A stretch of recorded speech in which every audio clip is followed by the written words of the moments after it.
السلام علیکم ورحمۃ اللہ وبرکاتہ۔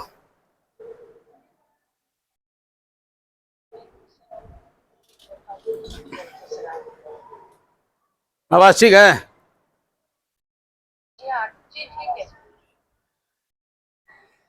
الحمد للہ رب العالمین والصلاة والسلام علی اشرف الانبیاء والمرسلین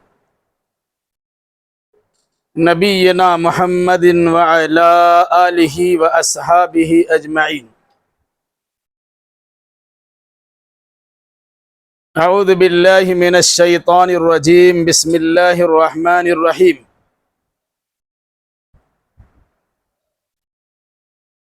رب هب لی من الصالحین۔ وقال تعالی ربنا انی اسکنت من ذریتی بواد غیر ذی زرع عند بیتک المحرم ربنا لیقیموا الصلاة فاجعل أفئدة من الناس تهوی الیہم وارزقهم من الثمرات لعلهم یشکرون۔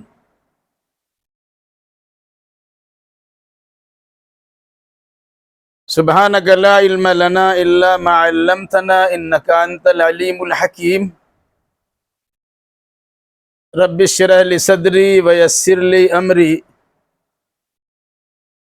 واحلل عقدۃ من لسانی یفقہوا قولی۔ رب زدنی علما۔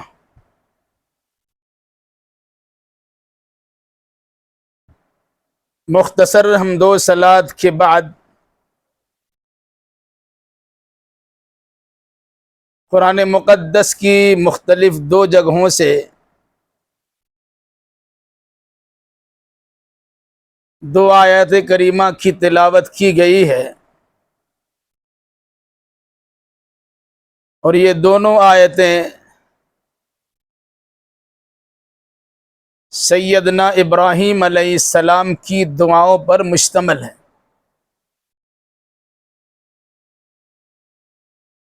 گزشتہ ہفتہ سیدنا ابراہیم علیہ السلام کی مختصر سیرت بیان کی گئی تھی، جو آپ کی ہجرت سے پہلے کی سیرت تھی۔ یہ آپ کو بتایا گیا تھا کہ ابراہیم علیہ السلام کی زندگی کو ہم دو حصوں میں تقسیم کرتے ہیں، ہجرت سے پہلے اور ہجرت کے بعد۔ جب تک وہ عراق میں تھے تو یہ ہجرت سے پہلے کے حالات ہیں، اور جب انہوں نے عراق کو خیر بات کہا، عراق کو چھوڑ دیا،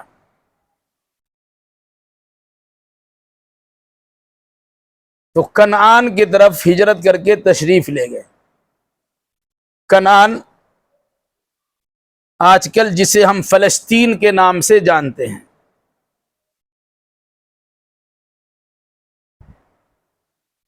جب ابراہیم علیہ السلام نے اپنے والد گرامی سے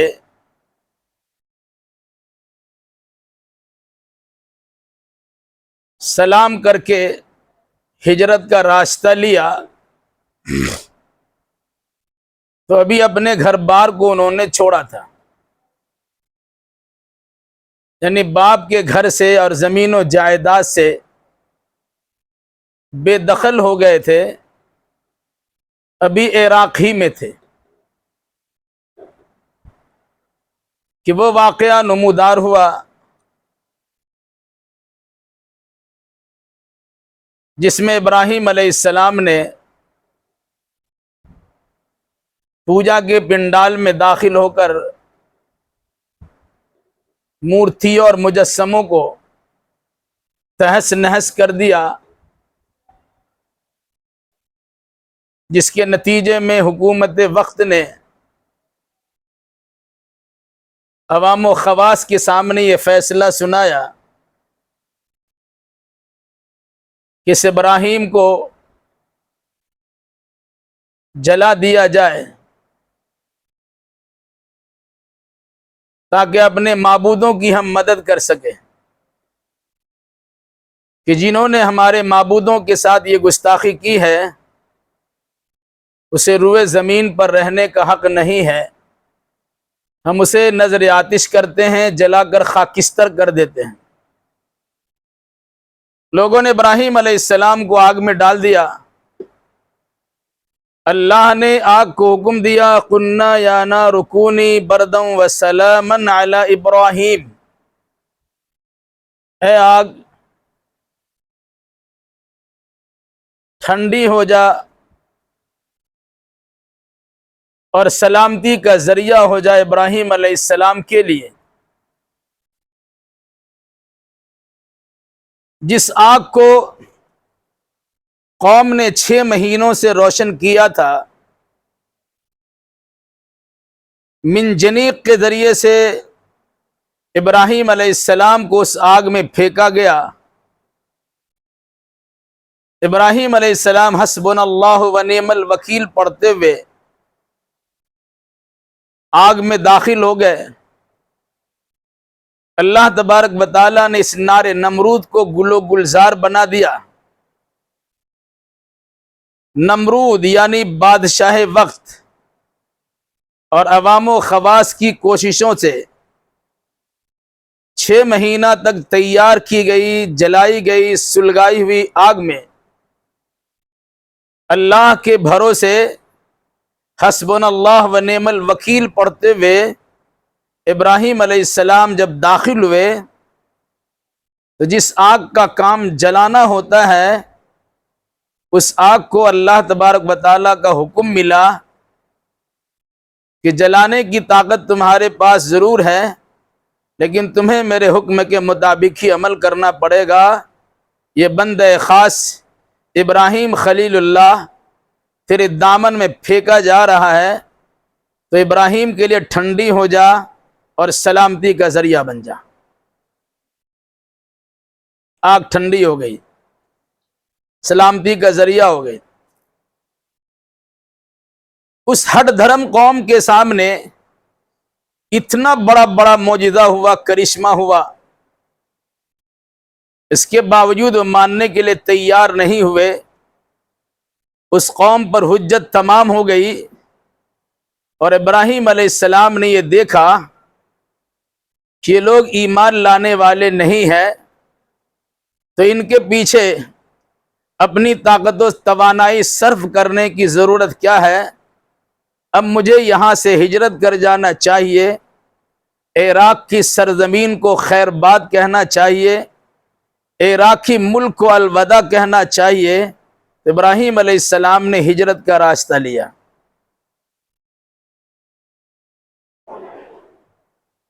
ہجرت کرتے ہوئے ابراہیم علیہ السلام نے کہا ان ربی سیہدین، میں عراق کو تو چھوڑ رہا ہوں، میرا رب مجھے راستہ ضرور دکھائے گا۔ چنانچہ ابراہیم علیہ السلام ملک عراق سے نکلے، یہ دعا بھی کی اور شام و فلسطین کے علاقہ میں تشریف لے گئے۔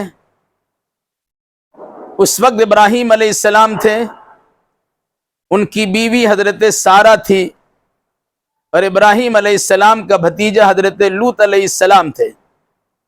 بعض نے کہا کہ حضرت لوط علیہ السلام کی بیوی بھی تھی، یعنی یہ 3 افراد پر مشتمل یا 4 افراد پر مشتمل چھوٹا سا قافلہ تھا جو اللہ کی دین کی سربلندی کے لیے کوشاں تھے۔ جس جگہ ان کی پذیرائی نہیں ہوئی، انہیں قبول نہیں کیا گیا، ان کے دلائل و براہین سے سبق نہیں لیا گیا، ان کی دعوت و تبلیغ سے فائدہ نہیں اٹھایا گیا، بلکہ اس ناہنجار قوم نے اپنے مخلص خیرخواہ انسان کی قدر نہیں کی، انہیں اتنا پریشان کیا کہ ابراہیم علیہ السلام نے وہاں رہنا مناسب نہیں سمجھا، وہاں سے نکل گئے۔ تو اللہ تبارک و تعالیٰ سے ایک جانب کسی اچھے سمت میں جانے کی دعا و درخواست کی اور یہ یقین کیا کہ میرا رب صحیح سالم جگہ پر مجھے ضرور پہنچا دے گا۔ اس کے بعد ابراہیم علیہ السلام کو فکر لاحق ہوئی کہ میری عمر کا ایک بڑا حصہ گزر گیا، میری دعوت و تبلیغ کے کام کو آگے کون بڑھائے گا؟ کہ ایسا تو نہیں میرے بعد یہ چراغ گل ہو جائے گا، یہ شمع بجھ جائے گی اور دعوت و تبلیغ کا پیغام رک جائے گا۔ اس مناسبت سے اللہ تبارک و تعالیٰ سے ابراہیم خلیل اللہ نے بطور خاص دعا کی، رب ہب لی من الصالحین، اے میرے رب مجھے نیک اور صالح اولاد عطا فرما۔ مفسرین لکھتے ہیں نیک صالح سے مراد کہ مجھے لڑکا عطا فرما جو فرما بردار بھی ہو، نیکوکار بھی ہو، صالحیت کا علم بردار بھی ہو، ذمہ دار بھی ہو، اللہ کے فرمان کا علم بردار بھی ہو۔ اس مناسبت سے جچے تلے الفاظ میں ایک چھوٹی سی دعا ابراہیم علیہ السلام نے رب ذوالجلال بارگاہ میں پیش کی، رب ہب لی من الصالحین، اے اللہ مجھے نیک صالح اولاد عطا فرما دے۔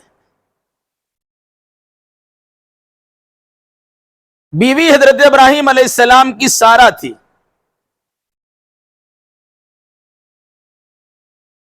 اسی ہجرت کے سفر میں راستے میں عراق سے گزرتے ہوئے شام و فلسطین کی طرف جاتے ہوئے راستے میں مصر پیش آیا۔ مصری بادشاہ نے ابراہیم علیہ السلام کی اہلیہ کے ساتھ کے اوپر غلط نگاہ رکھی، کئی بار برائی کا ارادہ کیا، لیکن اللہ نے حضرت سارہ کو بچایا۔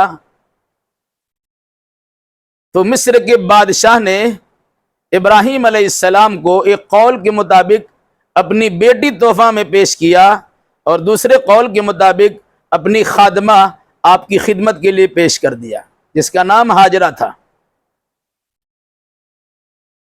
ابراہیم علیہ السلام اس سفر میں یا شام و عراق پہنچ کر اللہ تبارک و تعالیٰ سے دعا کرتے رہے، یہاں تک کہ 86 سال 4 کم 90 سال کی عمر میں ابراہیم علیہ السلام کو دوسری بیوی حضرت ہاجرہ سے ایک بردبار، برداشت کرنے والا، حلیم الطبع، سنجیدہ مزاج لڑکا پیدا ہوا، جس کا نام اسماعیل رکھا گیا۔ اسماعیل 2 لفظ سے بنے ہوئے یہ نام ہے۔ اسما سن، ایل اللہ، اے اللہ میری دعا سن لے۔ چونکہ اللہ تبارک و تعالیٰ نے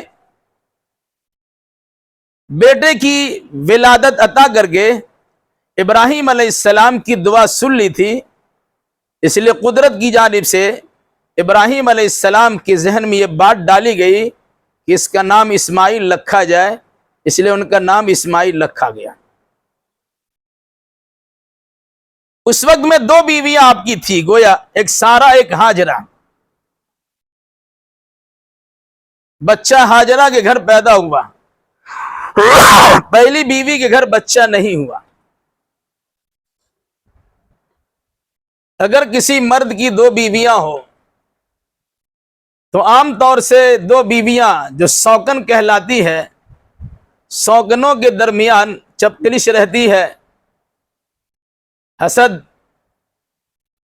جلن اور اس قسم کی بات ہوتی ہی ہے۔ ایک طرف حضرت سارہ نے کہا اپنی اس بیوی اور بچے کو لے کے میری نگاہ سے دور ہو جائیے، دوسری طرف اللہ تبارک و تعالیٰ نے بھی ابراہیم علیہ السلام کو آزمانے کے لیے حکم دیا کہ بڑی منت و سماجت کے ساتھ جس بچے کا مطالبہ آپ نے کیا ہے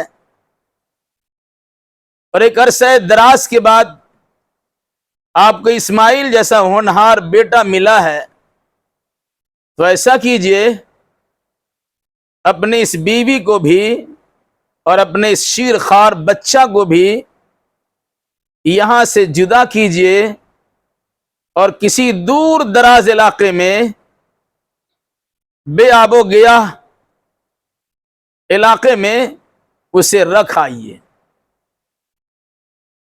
ابراہیم علیہ السلام کی آزمائش کی صورت تھی۔ ابراہیم علیہ السلام نے بیوی اور بچہ کو لیا، اپنی پہلی بیوی کو، اپنے بھتیجا کو اور بھتیجا کی بیوی کو شام و فلسطین کے علاقے میں چھوڑا، اور دوسری بیوی حضرت ہاجرہ کو اور پہلا بیٹا حضرت اسماعیل کو لے کر وہ شام و فلسطین کے علاقے سے آگے بڑھے تو مکۃ المکرمہ میں، جہاں آج زمزم کا کنواں ہے، جہاں سے زمزم کا پانی نکلتا ہے،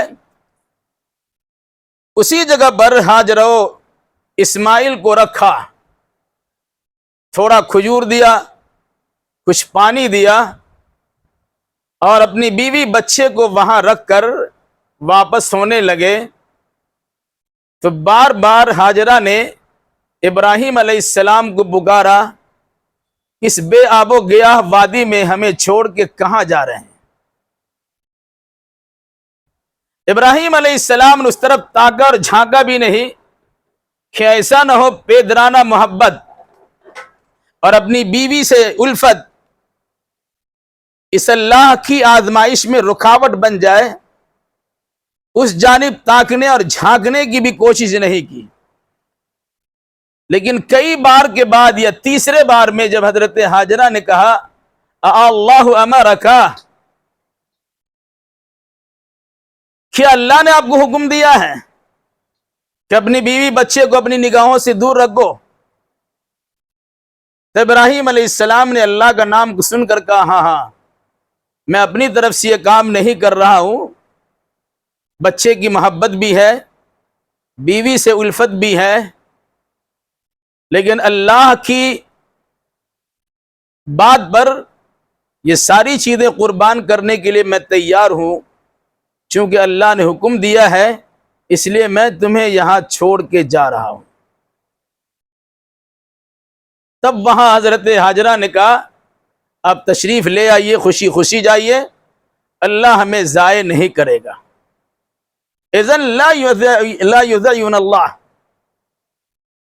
تب تو اللہ ہمیں ضائع نہیں کرے گا، جائیے آپ۔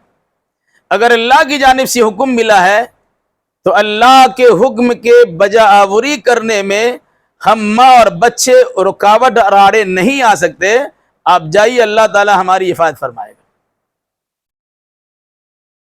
غور کیجئے،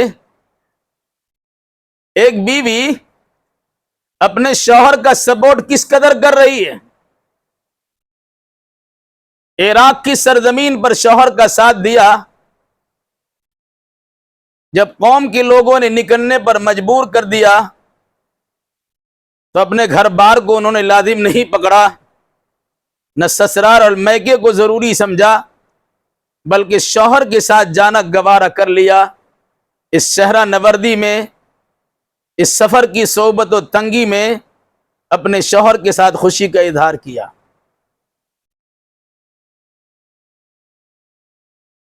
آگے بڑھتے ہیں۔ ابراہیم علیہ السلام نے بیوی اور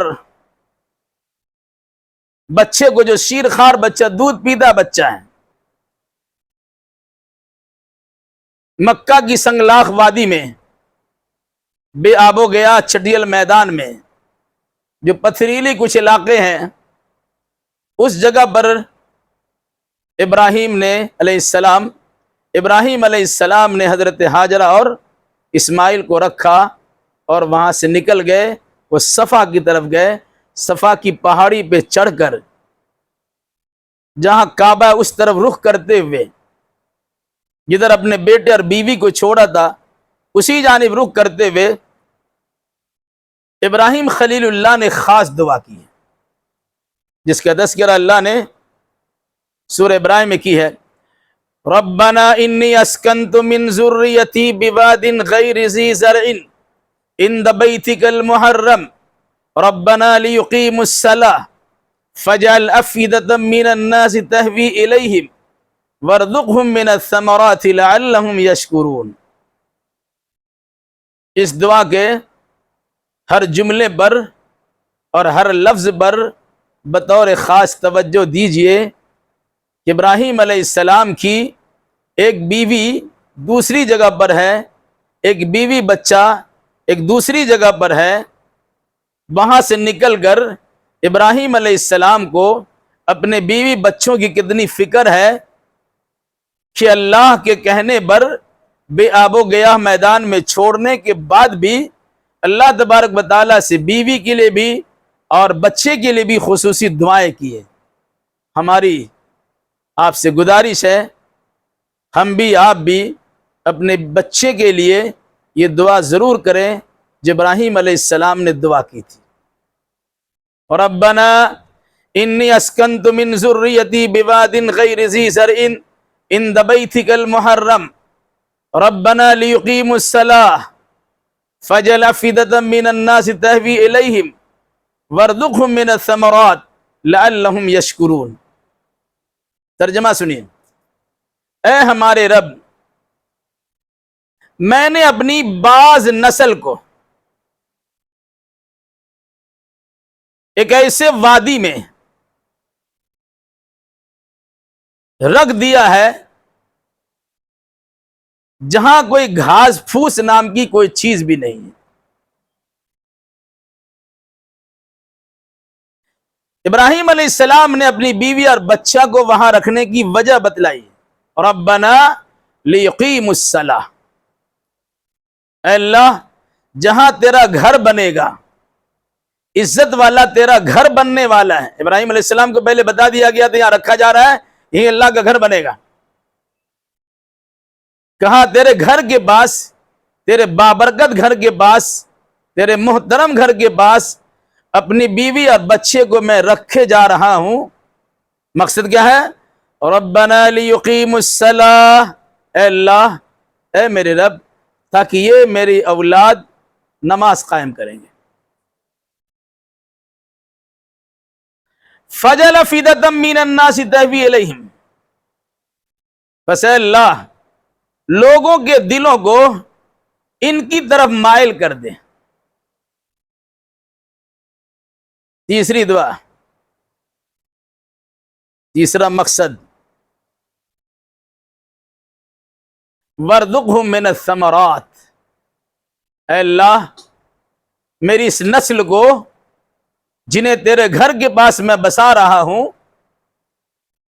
یہ نماز قائم کریں گی، لوگوں کے دلوں کو ان کے طرف مائل کر دے، ان کے کھانے پینے کے لیے اللہ بہترین انتظام اور بندوبست فرما دے کہ ان کو پھلوں کی روزی پہنچا، لعلہم یشکرون، تاکہ یہ اے اللہ شکر گزار بن جائیں۔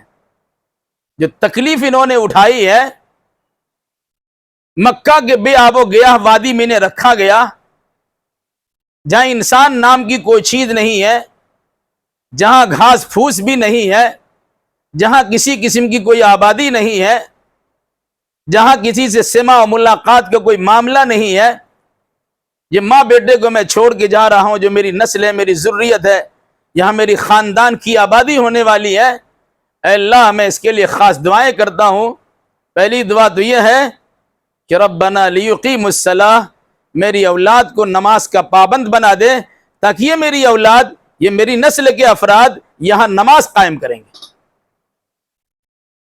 ظاہر سی بات ہے نماز تو اکیلا قائم نہیں کریں گے، ابھی تو ماں بیٹا ہی وہاں پر ہے، نماز قائم کیسے ہوگی؟ تو کہا فاجعل افئدة من الناس، الہی لوگوں کے دلوں کو ان کے طرف مبذول کر دے، مائل کر دے۔ جب لوگ یہاں آ جائیں گے، جب تک یہ دونوں یہاں موجود ہے، اس کے بعد لوگ بھی آ جائیں گے، ان کے کھانے پینے کا بہترین انتظام و انسلام ہونا چاہیے، اور میری خصوصی گزارش ہے اللہ وارزقهم من الثمرات، انہیں پھلوں کی روزی پہنچا تاکہ تیرا شکریہ ادا کریں۔ انسان کی زندگی، یہ ہر جاندار کی زندگی پانی پر موقوف ہوتی ہے، تو اللہ نے سب سے پہلے پانی کا بندوبست کر دیا، اور ایسا پانی کہ کائنات میں اس پانی کی فضیلت کو کوئی پہنچ نہیں سکتا، اس سے بہتر پانی نہیں ہے۔ کھانے کے لیے پانی بھی دے دیا، پینے کے لیے پانی بھی دے دیا، اور ساتھ ساتھ کھانے کے لیے پھل فروٹ بھی عطا کر دیا۔ آج بھی پوری دنیا میں جہاں کہیں پھل فروٹ لگتے ہیں، اس کا بیسٹ کوالٹی، اچھی قسم کے پھل فروٹ، وہ سب قسم مکۃ المکرمہ میں اس وقت سے پہنچائے جا رہے ہیں، اور آج بھی الحمدللہ وہ چیز وافر مقدار میں، کثیر تعداد میں وہاں چیزیں ملتی ہیں۔ اس دعا پہ غور کریں گے تو آپ کو اندازہ ہوگا کہ اپنی اولاد کے لیے گھر کہاں بنانا چاہیے۔ آج کل انسان گھر وہاں بناتا ہے جہاں مسجد نہ ہو، جہاں اذان کی آواز نہ جائیں، جہاں مسلمانوں کی آبادی نہ ہو، بلکہ ایسے علاقے میں جہاں ہمیں کوئی پوچھنے والا نہ ہو، نماز روزہ سے متعلق دعوت و تبلیغ کرنے والا نہ ہو، بلکہ غیر مسلموں کے علاقے میں، دہریہ اور ناستک کے علاقے میں، بے دینوں کے علاقے میں ہمارا گھر بنایا جاتا۔ دنیاوی اعتبار سے انسان دن بھر تھکتا ہے، اور ایسے علاقے میں جا کر جہاں مسجد کا نام و نشان نہیں ہوتا، وہاں گھر پہنچ کر آرام سے کھاتا پیتا اور سوتا ہے، کھاؤ پیو موج اڑاؤ اور موت آئے تو مر جاؤ کا نمونہ پیش کرتا ہے۔ ابراہیم علیہ السلام نے مسجد کے پاس اپنی اولاد کو رکھا، گویا بیت اللہ الحرام جو سب سے بڑی مسجد ہے، اس جگہ پہ ابراہیم علیہ السلام نے بیوی بچے کو رکھا۔ کیوں رکھا؟ تاکہ مسجد کی نگہبانی کریں گے، مسجد کی نگرانی کریں گے، مسجد کی دیکھ ریکھ کریں گے، مسجد کی ظاہری اور باطنی صفائی ستھرائی کا خیال رکھیں گے، مسجد کی آبادی، ظاہری آبادی اور باطنی آبادی کا خیال رکھیں گے۔ در و دیوار سے مسجد بنتی ہے، لیکن اصل آبادی وہاں نماز اور دیگر عبادات کے ذریعے سے کی جاتی ہے۔ اس مناسبت سے ابراہیم علیہ السلام نے اپنی نسل کو وہاں رکھا، اور اللہ تبارک و تعالیٰ سے خاص دعا کی، ربنا لیقیموا الصلاۃ، تیرے گھر کے پاس رکھنے کا معاملہ اس لیے ہے کہ انہیں نماز قائم کرنے میں آسانی ہوگی۔ آج انسان اگر مسجد سے دور چلا جاتا، مسجد سے دور رہتا ہے، اپنے علاقے سے دور چلا جاتا، چاہے وہ دعوت و تبلیغ کرنے والے افراد کیوں نہ ہو، انسان سوچ کر بھی اس کام کے کرنے میں حرج محسوس کرتا ہے۔ دور چلے جانے کے نتیجے میں ابراہیم علیہ السلام نے مسجد کے پاس اپنی نسل کو بسایا تاکہ وہاں اللہ کی عبادت ہو سکے۔ علاوہ اس کے اپنی اولاد کا خیال کرنے کے لیے کہ ایسا نہ ہو کہ میری اولاد، میری بیوی، میرا بچہ یہاں اکیلا ہی رہ جائے۔ اکیلا انسان حیران و پریشان ہوتا ہے۔ جب لوگوں کی آبادی بڑھتی ہے اور لوگ ملنے شروع ہو جاتے ہیں، ان کا دل ان کی طرف مائل ہو جاتا ہے، پریشانیاں ختم ہوتی ہے، لوگ گھل مل جاتے ہیں۔ اس لیے اللہ سے ابراہیم علیہ السلام نے دعا کی کہ الہی تیرے گھر کے پاس انہیں رکھا ہے، تیرے مسجد کی ذمہ داری ان کے سر رکھی گئی ہے، لوگوں کا تعاون انہیں کرا دے، لوگوں کے دل و دماغ کو ان کے طرف پھیر دے، لوگوں کو یہاں تک پہنچا دے۔ فَجَعَلَ أَفْئِدَةً مِّنَ النَّاسِ تَهْوِي إِلَيْهِمْ، لوگوں کے دلوں کو ان کے طرف مائل کر دے۔ جب لوگ آ جائیں گے، کھائیں گے پیئیں گے کیا؟ تو ان کے لیے کھانے پینے کا انتظام کیجئے، پھلوں کی روزی پہنچا دیجئے۔ اے اللہ، یہ میری نسل کے لوگ ہیں، شکر گزار رہیں گے، میں یہی امید کرتا ہوں، لعلہم یشکرون، تاکہ شکریہ ادا کریں گے۔ ابراہیم علیہ السلام کی دعا کی برکت تھی کہ اللہ تبارک و تعالیٰ نے اسماعیل علیہ السلام کے لیے زمزم کا کنواں بھی جاری کر دیا، زمزم کا پانی بھی نکال دیا، اور پھر اس کے بعد سے ہی کھانے پینے کے لیے پھل فروٹ کو وافر مقدار میں پہنچانا شروع کر دیا۔ کہا جاتا ہے کہ حضرت ابراہیم اسماعیل علیہ السلام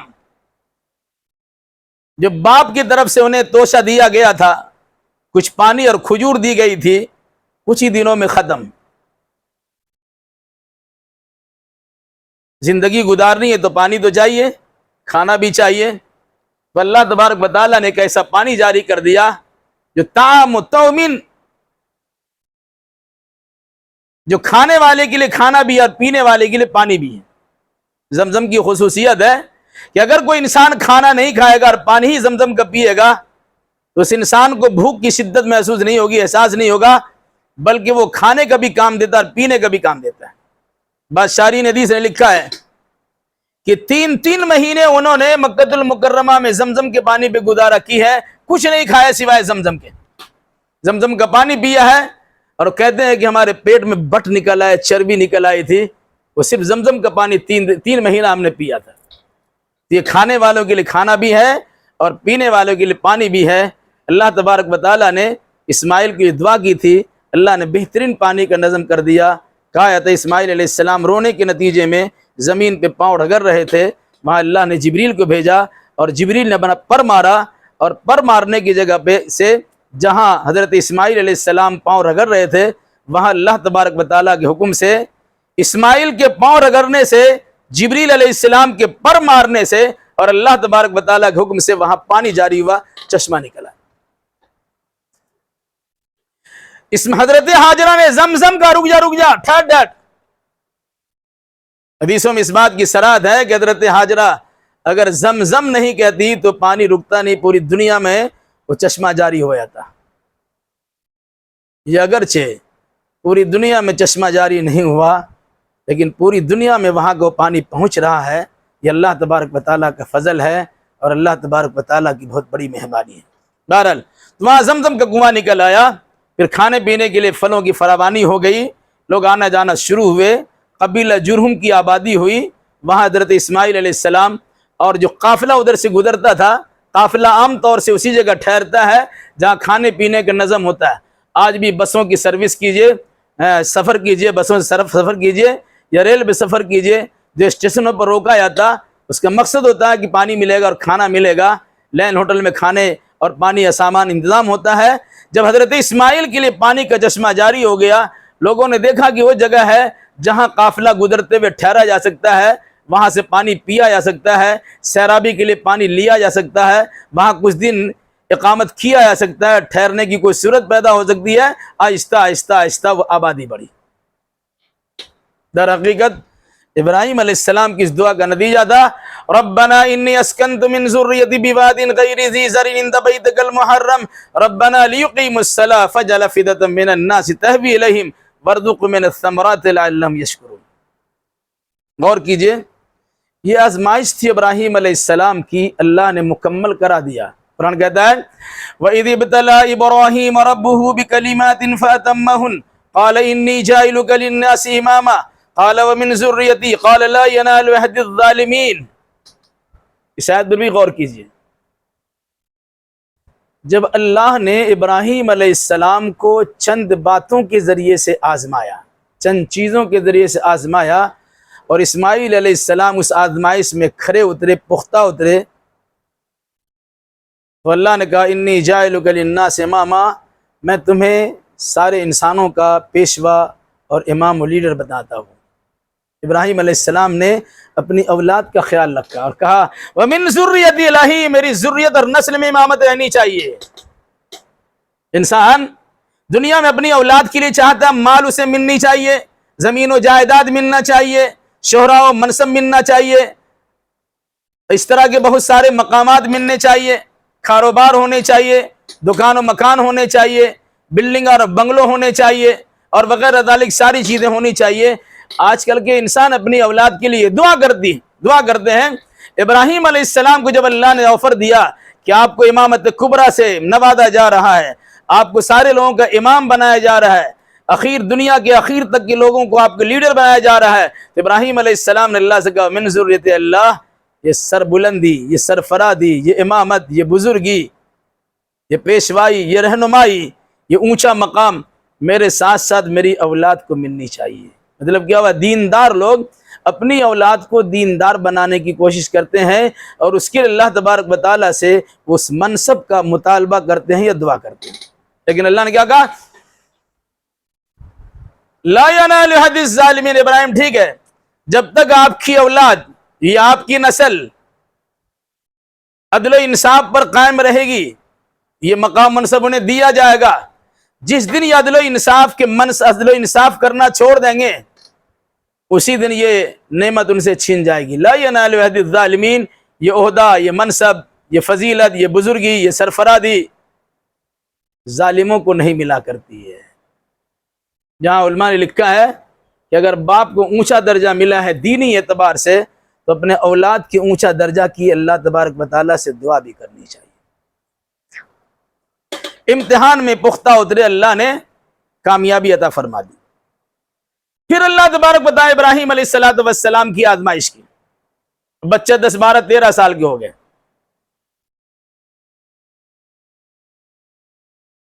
ابراہیم علیہ السلام کو اللہ نے ایک اور بڑی آزمائش سے گزارا۔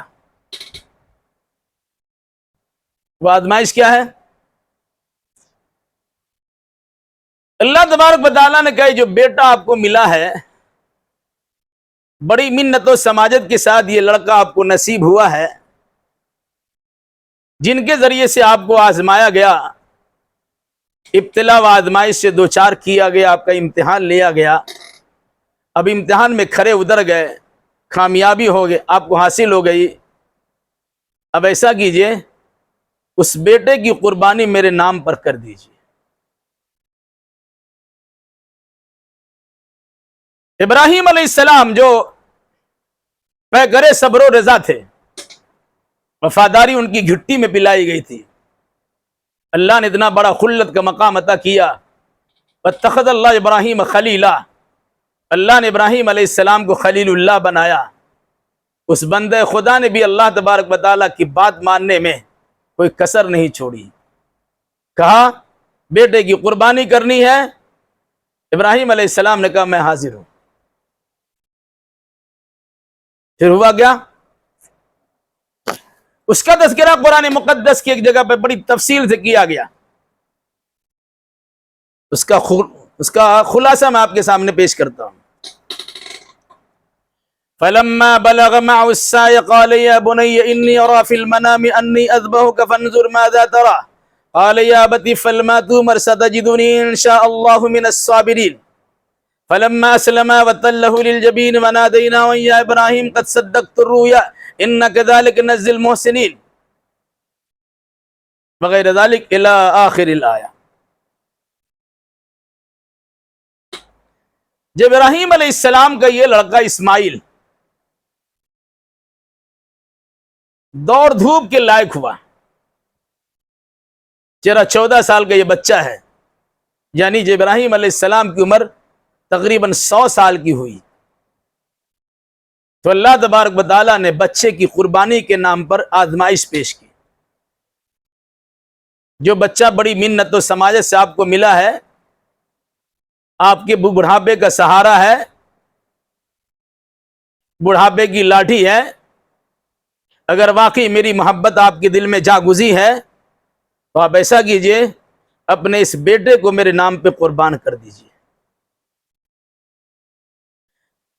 چونکہ اللہ تبارک و تعالیٰ نے اسماعیل علیہ السلام کی شکل میں ابراہیم علیہ السلام کو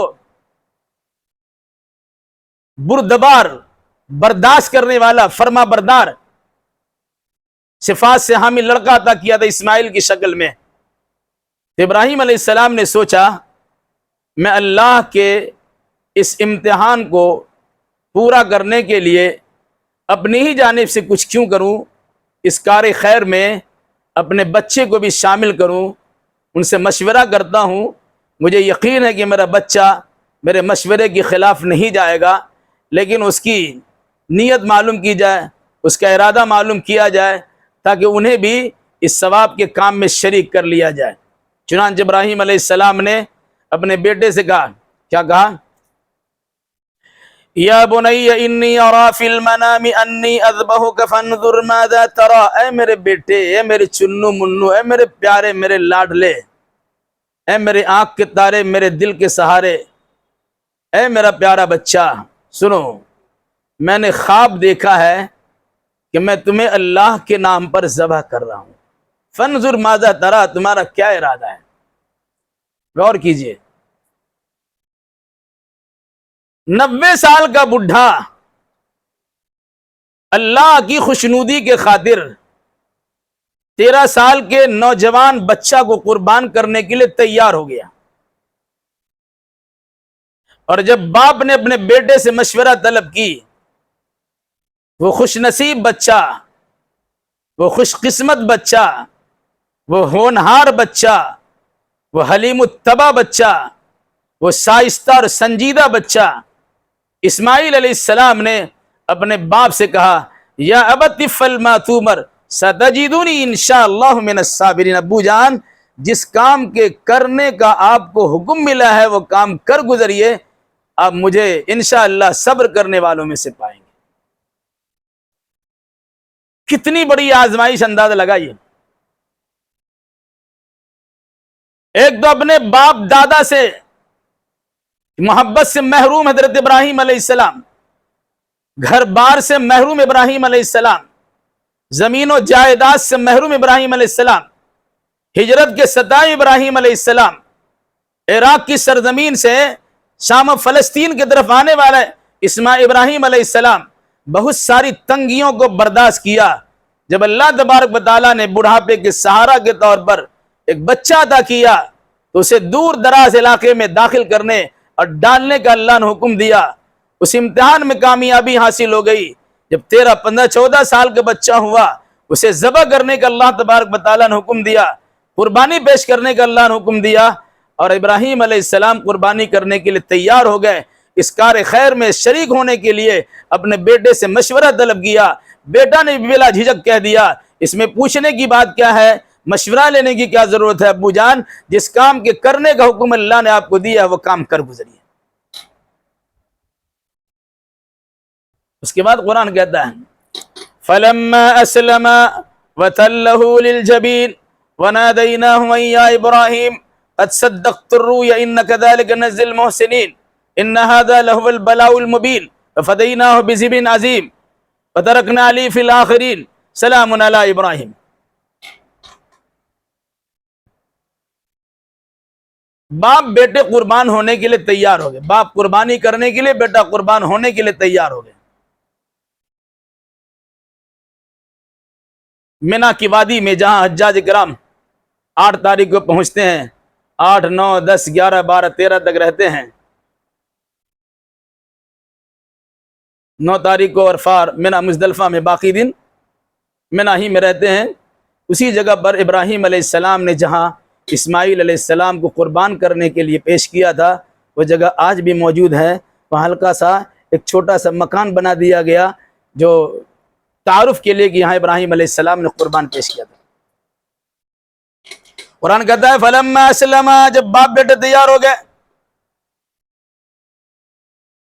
ابراہیم علیہ السلام نے بیٹے کو چت لٹانے کے بجائے پٹ لٹا دیا،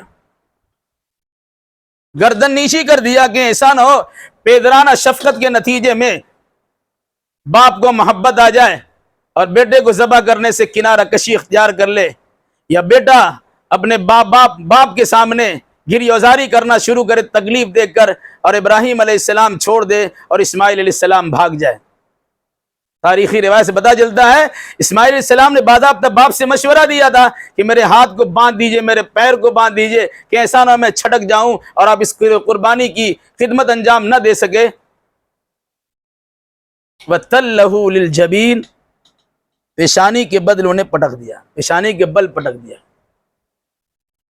چھری چلا رہے چل نہیں رہی، چھری چل تو رہی ہے لیکن کٹ نہیں رہی، گردن نہیں کٹ رہی۔ اللہ کی جانب سے آواز آئی اے ابراہیم قد صدقت الرؤیا، آپ نے اپنے خواب کو سچا کر دکھایا۔ یہ آپ کی کھلی آزمائش تھی، بیٹے کو ذبح کرنا مقصود نہیں تھا، آپ کا امتحان لینا مقصود تھا۔ اب امتحان میں کامیاب ہو گئے تو اللہ تبارک و تعالیٰ نے جنت سے ایک دمبا بھیجا، اسے اسماعیل علیہ السلام کی جگہ پر ابراہیم علیہ السلام نے ذبح کیا۔ آج اسی کی نقالی کے طور پر پوری دنیا میں مسلمان 10 11 12 اور 13 تاریخ کو قربانی کا جانور پیش کرتے ہیں۔ کہاں بیٹے کی قربانی کا مطالبہ تھا، اب جس کی جگہ پر جانور کی قربانی کا مطالبہ ہے۔ لیکن افسوس ہے ابراہیم علیہ السلام بیٹے کی قربانی کرنے کے لیے تیار تھے، اور آج کا مسلمان ابراہیم علیہ السلام کی ملت کی پیروی کا دعوے دار ہے، وہ مالی اعتبار سے مالی قربانی اور جانور کی قربانی پیش کرنے کے لیے تیار نہیں ہے۔ غور کیجئے، ابراہیم علیہ السلام نے بھی یہاں امتحان کی منازل کو طے کر لیا۔ اللہ نے کہا چند باتوں میں آپ کو آزمایا، آپ نے کامیابی حاصل کر لی تو اللہ تبارک و تعالیٰ نے آپ کو امام بنا دیا۔ یہ بھی آزمائش تھی، اور اسی کے نقالی کے طور پر آج ہم لوگ قربانی کرتے ہیں۔ اور ذرا سا آگے بڑھ جائیے۔ ابراہیم علیہ السلام کو حکم ملا، جس بیٹے کو آپ نے قربان کرنا چاہا تھا وہ بیٹا تو اب قربان ہونے سے رہا، اسے اللہ نے بچا لیا۔ اب ایسا کیجئے، باپ بیٹا مل کر اس علاقے میں گھر بنائیے۔ اللہ نے ابراہیم علیہ السلام کو خانہ کعبہ کے لیے جگہ جبریل کے ذریعے سے دکھوا دیا، اس جگہ پر اتنا لمبا چوڑا اونچا آپ کو گھر بنانا ہے۔ ابراہیم علیہ السلام ساتھ میں اپنے بیٹا اسماعیل کو لے کر بیت اللہ الحرام بنا رہے ہیں۔ غور کیجئے گا، جس بیٹے کے لیے ابراہیم علیہ السلام نے دعا کی تھی، اللہ تیرے گھر کے پاس اپنا بیٹا رکھ رہا ہوں تاکہ یہ نماز قائم کریں گے، لوگوں کے دلوں کو ان کی طرف مائل کر دے، یہاں کے بسنے والوں کو پھلوں کی روزی پہنچا۔ اب اس ابراہیم علیہ السلام اور اس بیٹے اسماعیل علیہ السلام دونوں نے مل کر نماز کے قائم کرنے کا ایسا مرکز تیار کیا کہ پوری دنیا میں ایسی جگہ نہیں ہے اور ایسا مرکز نہیں ہے۔ حکم ملا، ان اول بیت وضع للناس للذی ببکۃ مبارکہ، دنیا کا سب سے پہلا گھر جو اللہ کی عبادت کے لیے بنایا گیا وہ مکۃ المکرمہ شہر میں بیت اللہ الحرام ہے۔ کہا تھا اسے فرشتوں نے بنایا تھا، جب اس کے نام و نشان مٹ گئے حضرت آدم نے بنایا، طوفان نوح میں اس کے نام و نشان مٹ گئے، ایک لمبی مدت تک وہاں کوئی رہنے والا نہیں تھا۔ تو ابراہیم علیہ السلام کا زمانہ آیا تو اللہ تبارک و تعالیٰ نے اسماعیل علیہ السلام کو حکم دیا یہاں میرا گھر بناؤ، تو اسماعیل علیہ السلام کو ابراہیم علیہ السلام نے شامل کیا، ساتھ رکھا۔ نیک کام میں جہاں باپ شامل ہو اپنی اولاد کو بھی شامل کرنا چاہیے۔ آج کے موجودہ دور میں دیکھا گیا بڑے بڑے نمازی ہیں، متقی و پرہیزگار ہیں، دائی اور مبلغ اسلام ہیں، خود تو دعوت و تبلیغ کا فریضہ انجام دیتے ہیں، مساجد میں دروس کا اہتمام کرتے ہیں، مجالس میں تقریر کا اہتمام کرتے ہیں، اور مسجدوں میں خطبہ کا انتظام کرتے ہیں، یا مختلف مقامات پر وعظ و نصیحت کا اہتمام کرتے ہیں، اپنی بچے کو اور اپنی بچیوں کو وہاں شامل نہیں کرتے۔ بہت سے لوگ مسجد بناتے ہیں، اپنا بیٹے کو کاروبار میں لگا دیا، اپنی نسل کو کام میں لگا دیا، اور یہ کام خود کر لیتے، آپ کو جانے کی کیا ضرورت ہے۔ لیکن ابراہیم علیہ السلام نے جب بیت اللہ بنایا، کعبۃ اللہ بنایا، خانہ کعبہ کو بنایا، خود بھی شامل ہے اور بیٹا کو بھی شامل کیا۔ تذکرہ قرآن کہتا ہے وَإِذْ يَرْفَعُ إِبْرَاهِيمُ الْقَوَاعِدَ مِنَ الْبَيْتِ وَإِسْمَاعِيلُ رَبَّنَا تَقَبَّلْ مِنَّا إِنَّكَ أَنْتَ السَّمِيعُ الْعَلِيمُ۔ ابراہیم علیہ السلام اور اسماعیل علیہ السلام، یہ دونوں باپ بیٹے خانہ کعبہ کی دیوار بلند کر رہے ہیں، چاروں طرف سے اس کی دیوار بلند کر رہے ہیں، خانہ کعبہ کی تعمیر کرتے ہوئے اللہ تبارک و تعالیٰ سے دعائے خاص بھی کر رہے ہیں۔ کیا دعا ہے؟ ربنا تقبل منا انک انت السمیع العلیم، اے اللہ اسے ہماری جانب سے قبول فرما لے، تو سننے والا اور جاننے والا ہے۔ میں کیا دعا کر رہا ہوں، اور اس مصیبت کی گھڑی میں کیسا میں نے صبر کیا ہے، اور بیت اللہ الحرام کی تعمیر میں کس طریقے سے پتھروں کو جگاڑ ہم نے کیا ہے، اور کس طرح ہم نے اس کو جمع کرنے میں کوشش کی ہے، ہمارے باپ بیٹے کے درمیان گفتگو ہوئی ہے، اے اللہ تجھ سے باتیں ہو رہی ہے تو اس کو سننے والا بھی ہے، کس جذبے سے، کس ارادے سے، کس نیت سے، کس عزم و حوصلہ سے ہم نے اس بیت اللہ کی تعمیر کی، اللہ اس کو تو جاننے والا بھی ہے، اے اللہ اسے قبول فرما لے۔ باپ بیٹے کی دعا تھی، مخلصانہ دعا تھی، خلوص للہ میں ڈوب کر انہوں نے عمل کیا تھا، اور اللہ تبارک و تعالیٰ سے دعا کی تھی، تو اللہ نے اسے پائے تکمیل تک پہنچا دیا۔ بیت اللہ الحرام بن گیا، خانہ کعبہ تعمیر ہو گئی، لوگ اس علاقے میں لوگ اس میں اسے فیضیاب حاصل کرنے لگے۔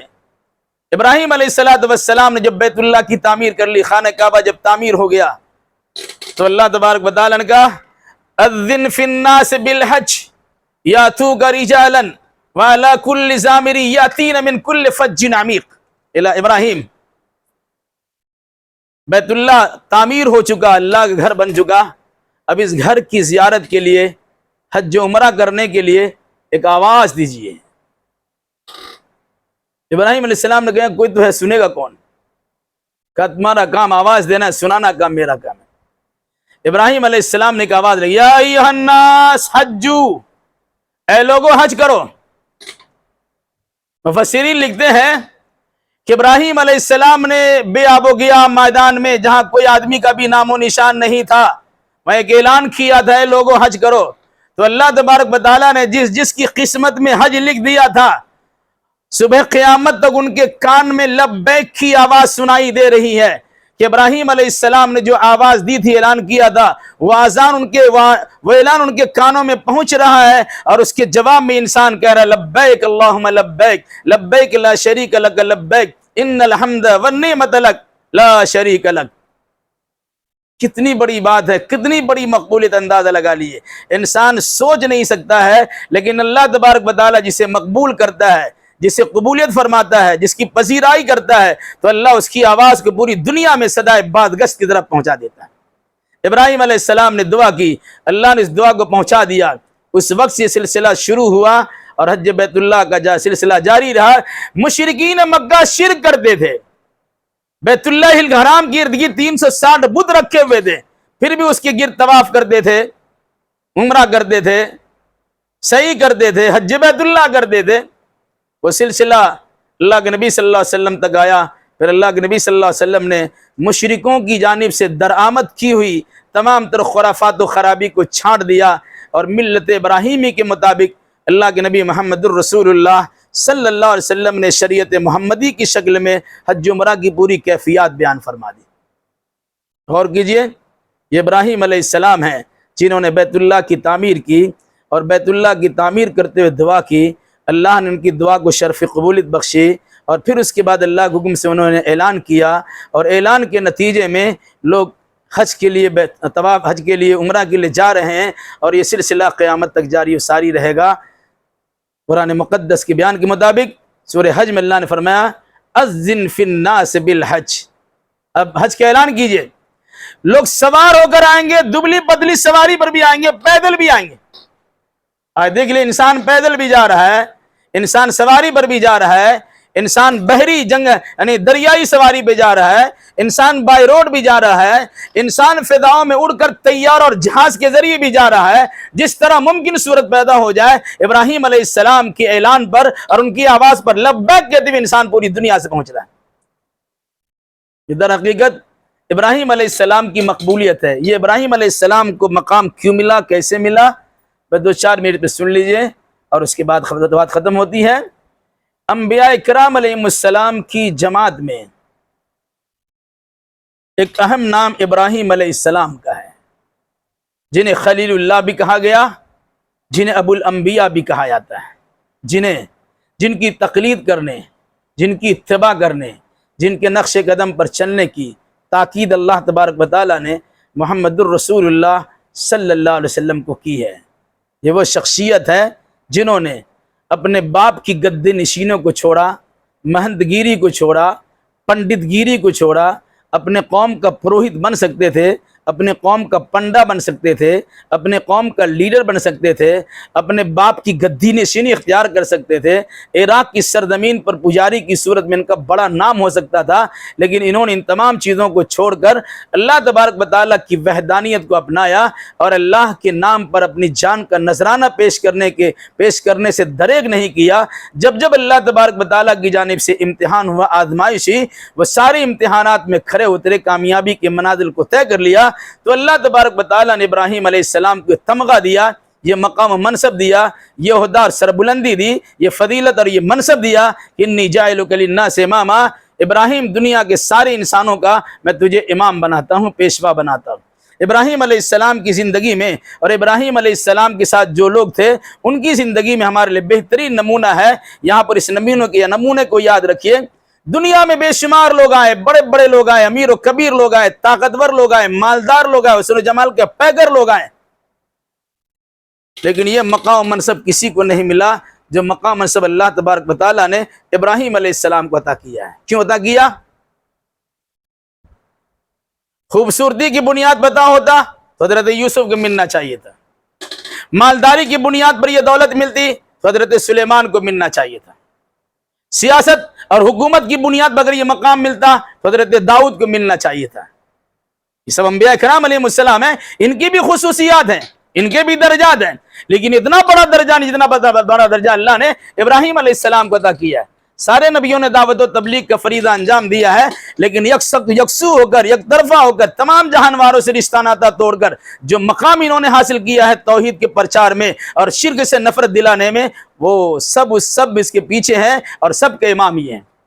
اسی قرآن نے کہا کہ ہم نے چند باتوں کے ذریعے سے آپ کو آزمایا اور آپ کامیاب ہو گئے تو ہم نے یہ امامت کبریٰ عطا فرما دی اور تمام لوگوں کا امام آپ کو بنا دیا۔ یہ در حقیقت دعوت و تبلیغ کا نتیجہ ہے۔ آج اللہ نے اگر ہمیں علم سے نوازا ہے، تھوڑا بہت بھی علم ہے، اس علم کے ذریعے سے عوام و خواص کی اصلاح کرنا ہماری آپ کی ذمہ داری ہے۔ اگر نہیں کرتے ہیں تو اللہ کی پہنچ ہو سکتی ہے۔ ابراہیم علیہ السلام کی سیرت سے جو پیغام ہم کو ملتا ہے وہ یہی پیغام ہے کہ ابراہیم علیہ السلام دنیا والوں سے کسی قسم کے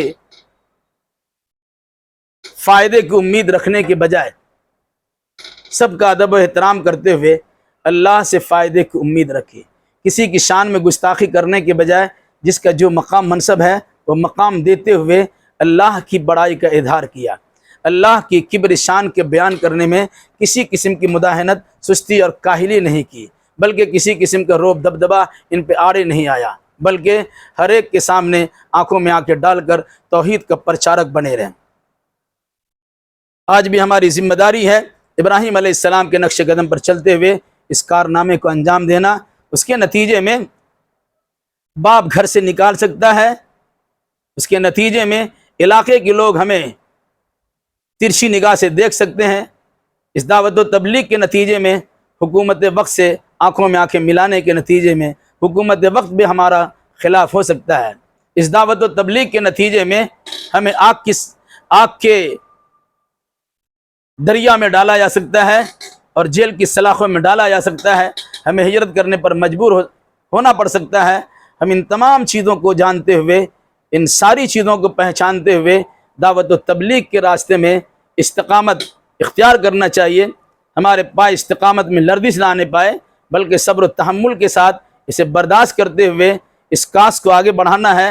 اس میں اپنی بیوی کو بھی شامل کرنا ہے، اپنے بچے کو بھی شامل کرنا ہے۔ عورت اگر دعوت و تبلیغ کرتی ہے، اپنے بیٹی اور بیٹے اور شوہر اور دیگر افراد کو بھی شامل کریں، ان تک یہ بات پہنچائیں۔ ہمارے پاس فرصت ہے، ہم وقت نکال لیتے ہیں، لیکن اپنے بچے اور بچیوں کو اور اپنے گھر کے افراد کو اس قسم کے مجلسوں میں شریک نہیں کرتے ہیں، جبکہ ہمارا کام یہ ہے کہ دعوت و تبلیغ ہم خود بھی کریں تو گھر کے لوگوں کو بھی اس میں لگانے کی کوشش کریں۔ یقیناً اگر یہ کام ہم کر لیتے ہیں تو اللہ کی جانب سے ہمیں بھی تمغہ مل سکتا ہے، اور اللہ نے ہمیں تمغہ دے بھی دیا ہے، کیونکہ ہمیں کہا کنتم خیر امۃ اخرجت للناس تأمرون بالمعروف وتنہون عن المنکر وتؤمنون باللہ۔ آپ بہترین امت ہے، آپ اپنے لیے نہیں بلکہ دوسروں کے لیے پیدا کیے گئے ہیں، دوسروں کے لیے آپ نکالے گئے ہیں۔ آپ کا کام ہے امر بالمعروف کرنا اور نہی عن المنکر کرنا، بھلی بات اور بھلے کام کا حکم دینا، بری بات اور برے کام سے روکنا، یہ آپ کا فریضہ ہے۔ اور ساتھ ساتھ اللہ پر ایمان لانا آپ کی ذمہ داری ہے۔ اللہ پر ایمان لانے کے ساتھ اور اللہ پر ایمان رکھنے کے ساتھ ساتھ خیر کی طرف بلانا، دین کی طرف بلانا، معروف اور بھلی بات کی طرف بلانا، منکر اور بری بات سے روکنا، یہ ہمارا امتیاز ہے، یہ ہماری فضیلت کی بات ہے۔ امت مسلمہ کو یہ مقام دیا گیا ہے کہ انبیاء کرام علیہ السلام کا سلسلہ ختم ہو گیا، محمد الرسول اللہ صلی اللہ علیہ وسلم سب سے اخیر میں تشریف لائے۔ ان کے علماء کی ذمہ داری، ان کے دانشوروں کی ذمہ داری، ان کے جاننے اور پہچاننے والوں کی ذمہ داری بنتی ہے کہ اپنے نبی کا شیوا اپنائے۔ جس طرح ابراہیم علیہ السلام نے پوری دنیا میں دعوت و تبلیغ کام کیا، اور جس طرح محمد الرسول اللہ صلی اللہ علیہ وسلم نے دنیا والوں کے سامنے پیغام پیش کیا، اس راستے میں جیسی رکاوٹیں آئی تمام کو جھیلا اور برداشت کیا۔ دشمنوں کے لیے آپ نے دعائیں دی ہے، گھر سے نکالنے والوں کے لیے بد دعا آپ نے نہیں دی ہے، بلکہ ان کے لیے دعا کی ہے، ان کے لیے مغفرت کی بھیک مانگی ہے، ان کے لیے عام معافی کا اعلان کر دیا ہے، اور ساتھ ساتھ ان کی دلجوئی بھی کی ہے۔ ہماری ذمہ داری بنتی ہے ہم بھی اسی نقش قدم پر چلتے ہوئے، اللہ کے رسول کا طریقہ اپناتے ہوئے، ملت ابراہیمی کے مطابق دین کی دعوت دیتے رہیں۔ اللہ ہمیں دین کی دعوت دینے کی توفیق دے، اسے شرف قبولیت بخشے، اور ساتھ ساتھ ہم کو، آپ کو اور دنیا کے سارے مسلمانوں کو دین کی خدمت کرنے کا جذبہ عطا فرمائے۔ الہی جو ٹوٹی پھوٹی بات ہے بہنوں کے سامنے رکھی گئی ہے اسے شرف قبولیت عطا فرما دے، کہنے کے ساتھ ساتھ عمل کی توفیق بھی عطا فرما دے۔ ہمیں بھی، ہمارے بہنوں کو بھی، ہمارے سامعین و سامعات کو بھی دین کی خدمت کرنے کا جذبہ دے۔ ہمارے بیماروں کو شفا کلی عطا فرما، اور ہم میں سے ہر ایک انسان کی جائز مراد کو پوری فرما دے، دین و دنیا میں ترقی دے اور آخرت میں کامیابی کی دولت سے مالا مال فرما دے۔ اقول قولی ھذا واستغفر اللہ لی ولکم ولسائر المسلمین وآخر دعوانا ان الحمد للہ رب العالمین۔ السلام علیکم ورحمۃ اللہ وبرکاتہ۔